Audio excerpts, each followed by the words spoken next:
¿Qué darías por la libertad cuando el mundo arde? Estas cintas no son ficción.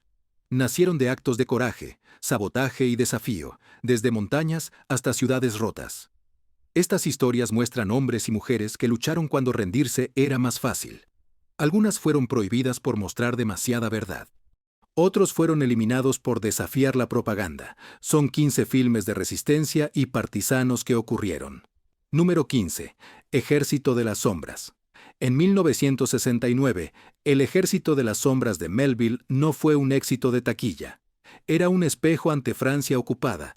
La gente no miraba. La película sigue a la resistencia francesa mientras avanzan por una niebla de traición, secreto y muerte. Melville basó la cinta en agentes de la resistencia. Ya sabía durante la guerra. Cada susurro y mirada encubierta pesan los hechos. Estrenarla en Francia fue controvertida. El país enfrentaba su colaboración con el pasado, y críticos atacaron a Melville por retratar a la resistencia como defectuosa y paranoica. La televisión francesa negó emitirlo. El gobierno miró con desdén su realismo y melancolía durante décadas. Desapareció de la circulación. Entre bastidores, Melville libró batalla. El director había servido en la resistencia, se negó a romantizarla. Sin discursos que conmuevan, sin gloria. Silencio y sacrificio ante la fría ejecución de un camarada. Miedo a la traición. Cuando la película se redescubrió a principios del siglo XXI, fue un hito del realismo histórico. El público reconoció su verdad. La resistencia no era heroísmo. Era supervivencia en la oscuridad. Ejército de las Sombras recuerda que el valor, a menudo, no se parece a la victoria. Número 14.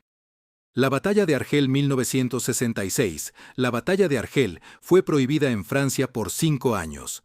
No era solo una película, era una detonación en el cine. Dirigida por Gillo Pontecorvo, la película narra la lucha argelina por la independencia frente a Francia. Cada persecución callejera, cada bombardeo y cada interrogatorio se basaron en hechos reales, en blanco y negro granulado. Parecía un documental. El público creyó que era material de noticias real.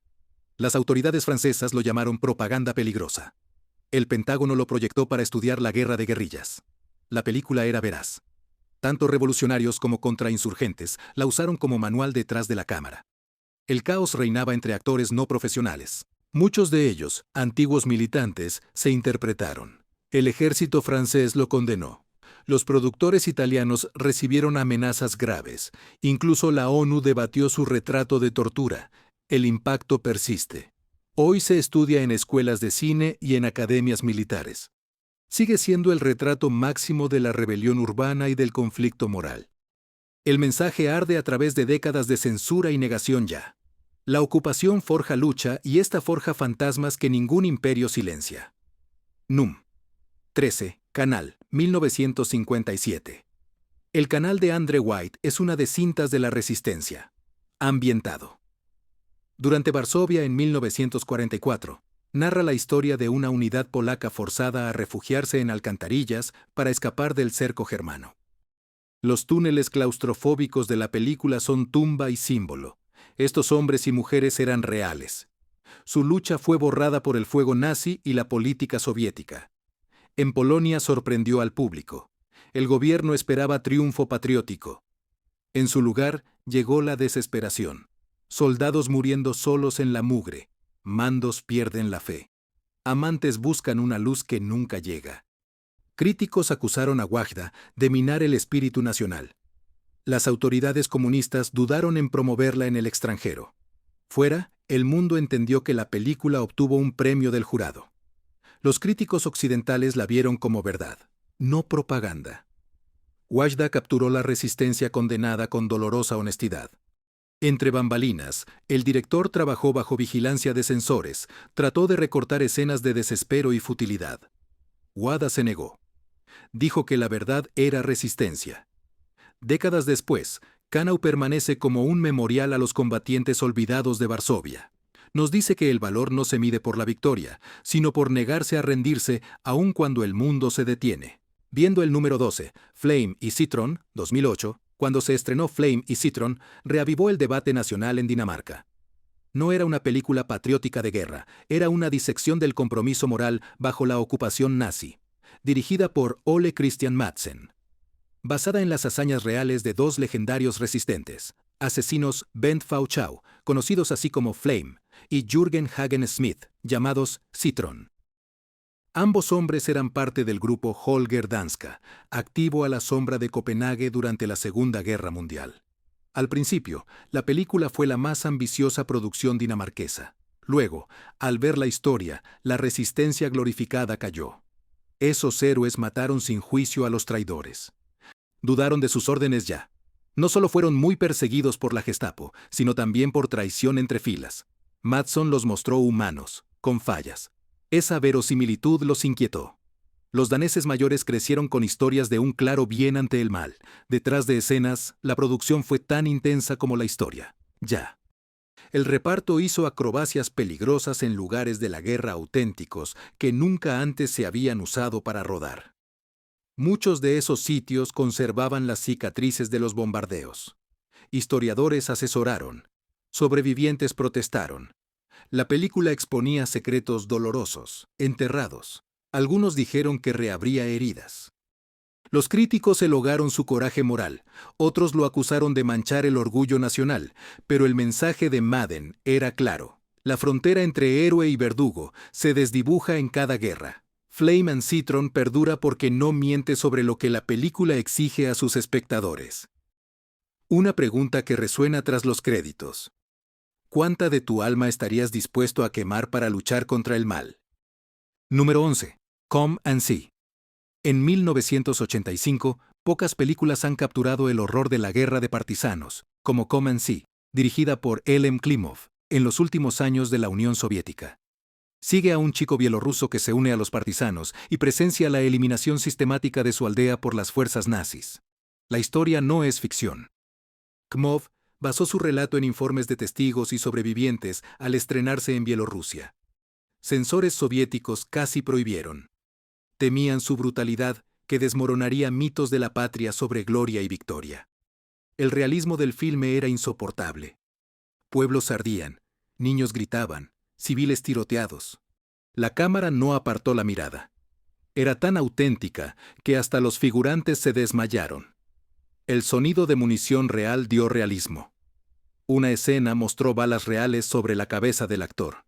Klimov dijo que quería romper el mito del cine bélico. Lo logró.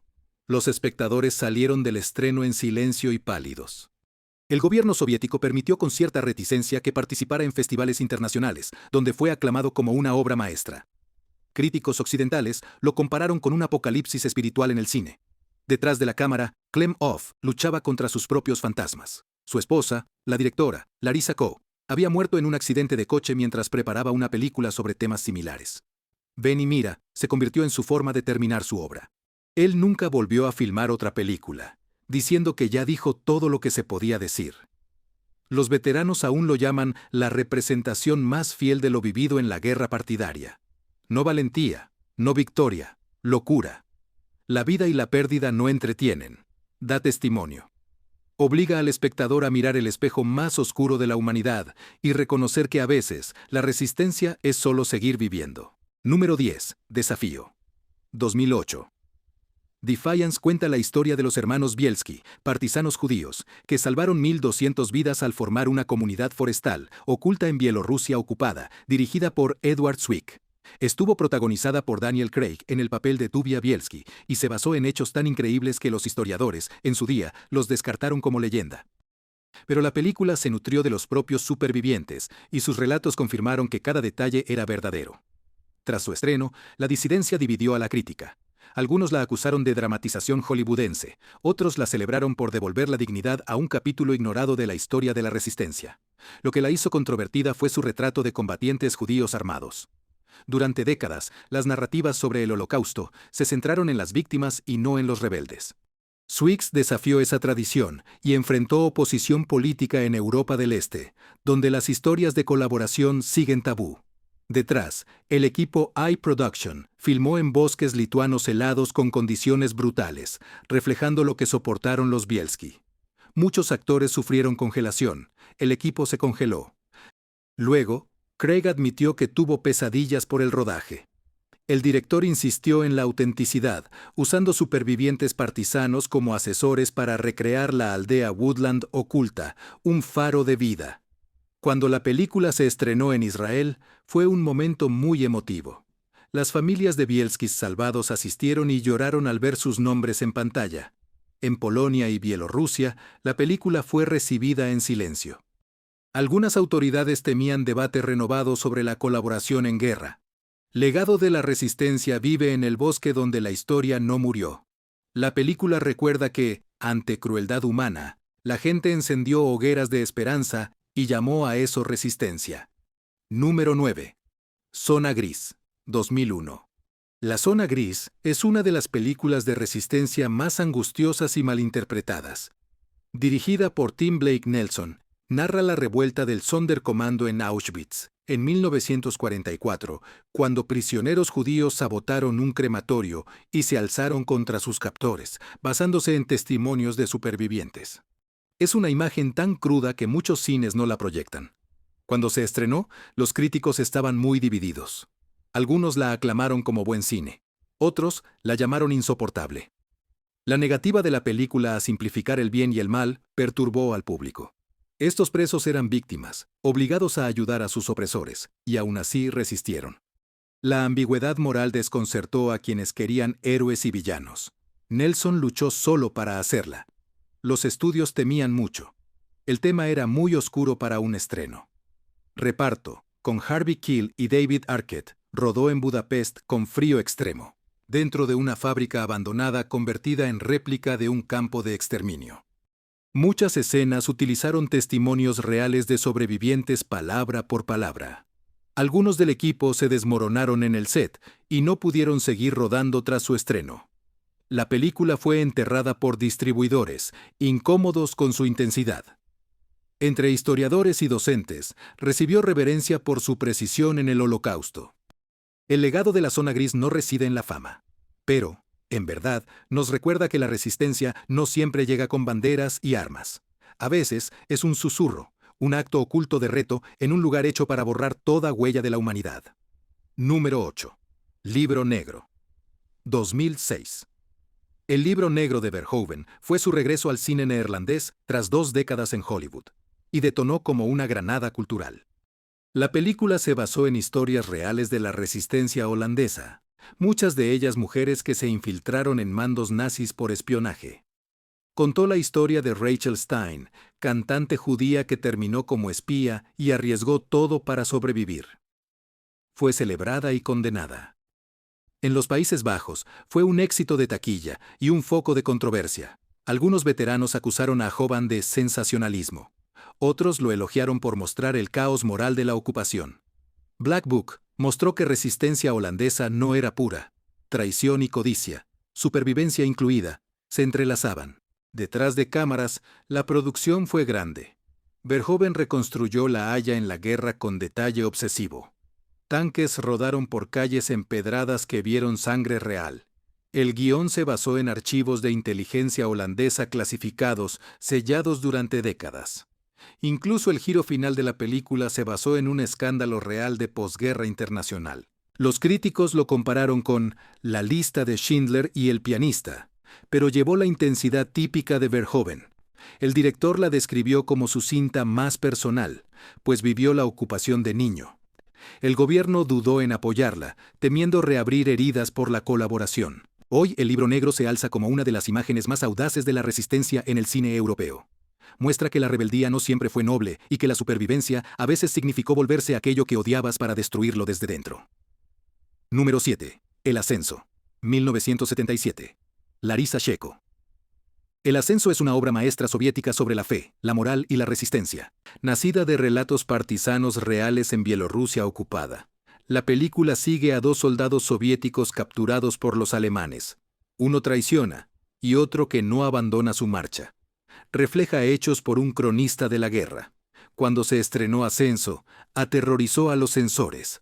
Lo vieron como crítica velada al poder, porque mostraba a un mártir, no como héroe perfecto, sino como figura de Cristo.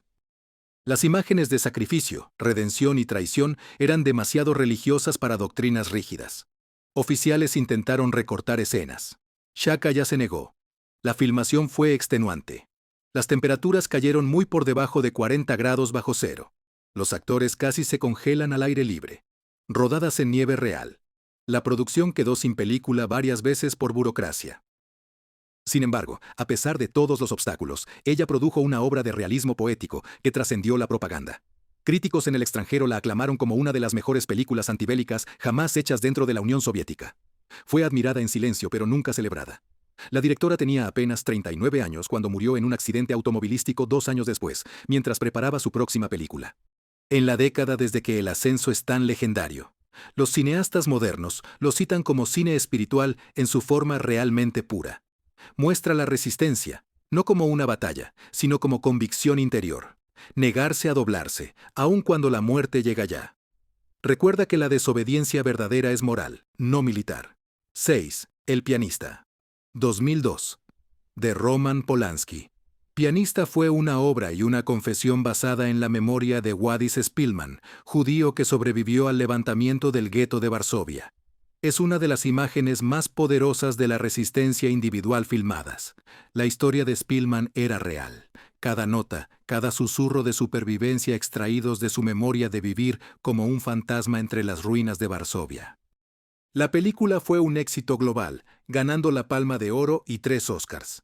Pero en Polonia reabrió viejas heridas. Algunos acusaron exagerar la crueldad alemana, otros dijeron lo mismo. La colaboración polaca fue subestimada. Polanski ignoró a ambos. Había vivido esa pesadilla de niño, escapando del gueto.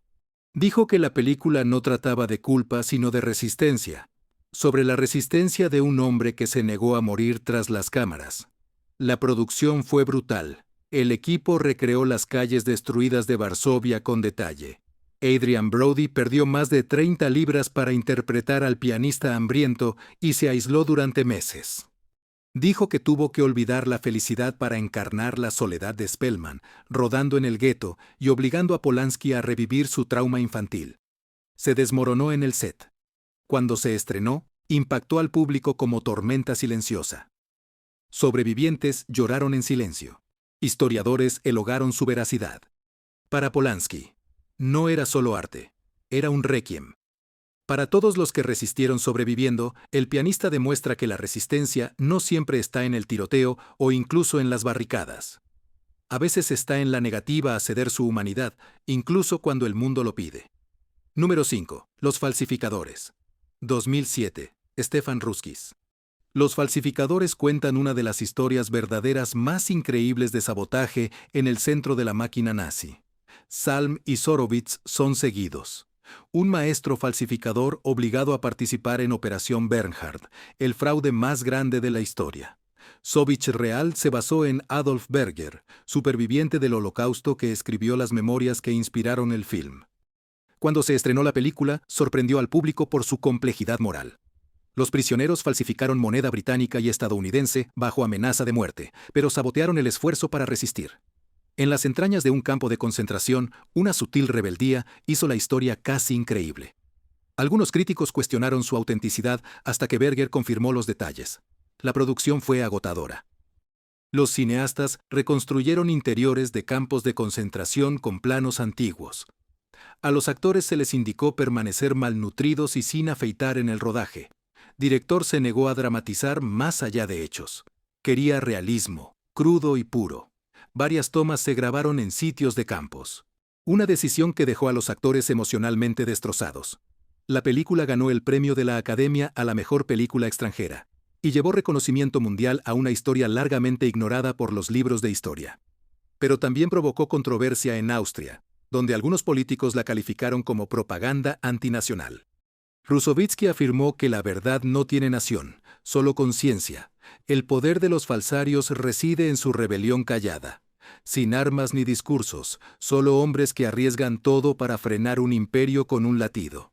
Esto nos recuerda que a veces la resistencia se oculta en actos mínimos de sabotaje, susurrando en la sombra. Número 4. El tren. 1964. John Frankenheimer. El tren se basa en una historia real, así que increíble. Casi parece un mito. En los días finales de la Segunda Guerra Mundial, los ferroviarios franceses, en secreto, impidieron que un coronel alemán saquease los tesoros artísticos de Francia. Fue una operación de resistencia, nacida de la ingeniosidad, no de armas. La película, con Burt Lancaster, lo muestra como inspector de ferrocarril convertido en saboteador que corre contra el tiempo para evitar la destrucción de la cultura que ocurriría al estrenarse. Fue aclamada como una obra maestra dura, pero su realismo tuvo un costo. La producción estuvo plagada de peligros. Frankenheimer insistió en usar trenes reales y explosivos. No hubo miniaturas ni efectos visuales. Cada descarrilamiento, cada explosión, fue real. Lancaster realizó sus propias acrobacias incluso después de fracturarse la pierna. Detrás del guión yacía un capítulo suprimido de la historia.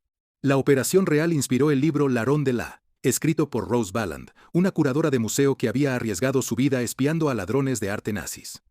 Sus informes guiaron la resistencia para frenar trenes sin dañar carga valiosa.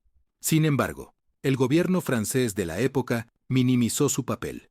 Después surgió su heroísmo.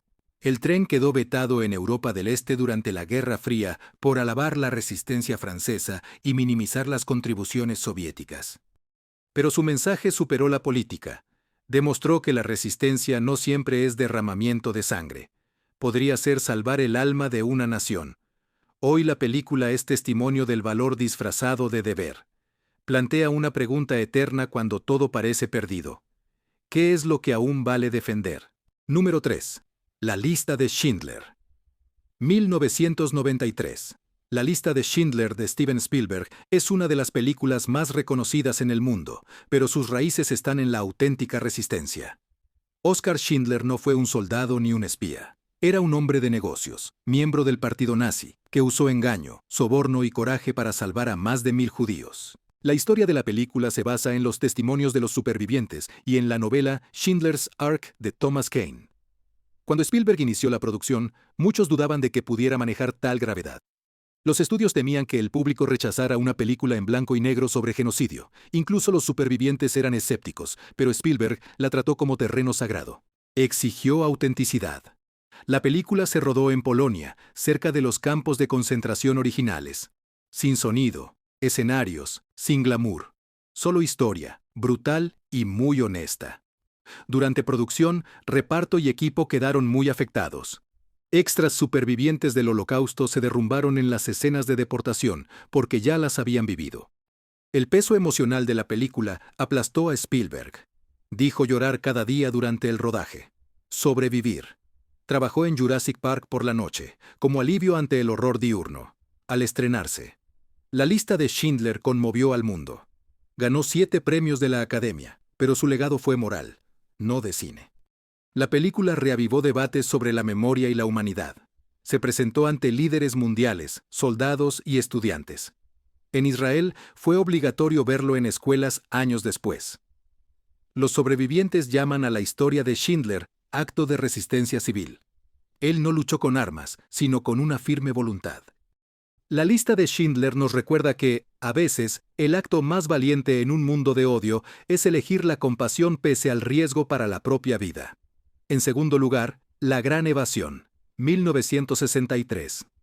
La Gran Evasión es una de las películas de guerra más famosas que se han hecho, pero lo que muchos olvidan es que se basa en una fuga real de los aliados desde Stalag Luft 3 en 1944. Fue una acción real diseñada por prisioneros que pasaron más de un año cavando túneles con cucharas y latas frente a guardias alemanes. La cinta convirtió la historia real en leyenda. La persecución en moto de Steve McQueen se volvió famosa, aunque nunca ocurrió.